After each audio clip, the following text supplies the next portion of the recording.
Do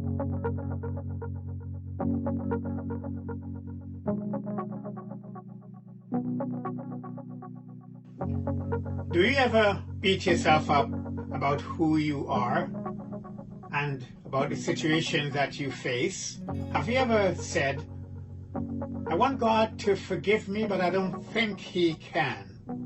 These phrases are usually uttered by people who do not fully understand the depths of God's love. Last week I started a two-part devotional series entitled Love Beyond Reason.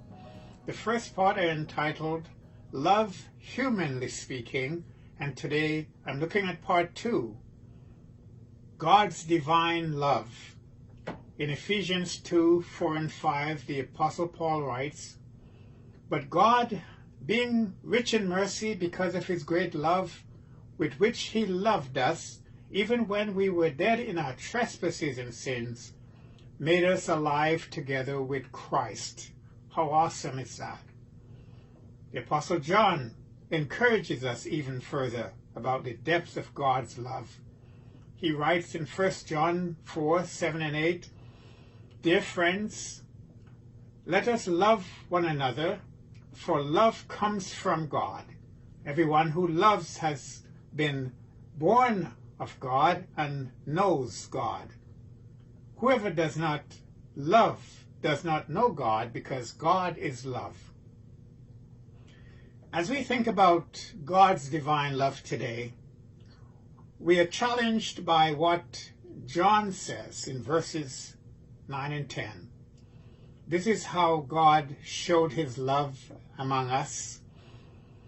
He sent His one and only Son into the world that we might live through Him. This is love, not that we love God, but that He loved us and sent His Son as an atoning sacrifice for our sins. Isn't that an amazing thought? So when we ask, can God forgive me? The answer is a resounding yes, He can and does. God's love is a love that cannot be reciprocated, even though we may try. No, it is a divine love. It's a love of passion and selfless devotion, one that seeks only to give without any thought of receiving. It's a love that consumes us.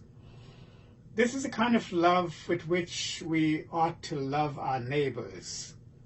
John writes, Dear friends, since God is love, we also ought to love one another.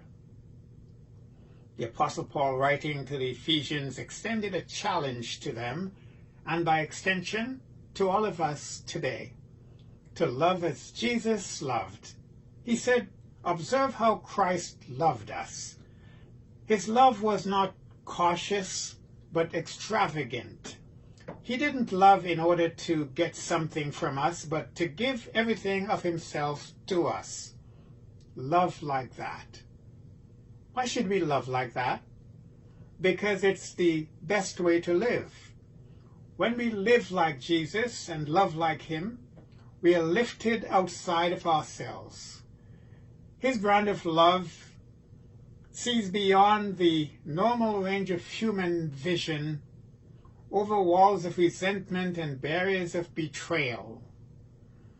When we love like Jesus, we rise above petty demands and snobbish entitlements. To love like Jesus, we need to think as well as feel. We need reason as well as emotions. Love beyond reason. Both head and heart working together is the only way to bring perfect love into our imperfect lives. Here's the truth for you. When you open your heart, God's love changes your mind. May the Lord bless you.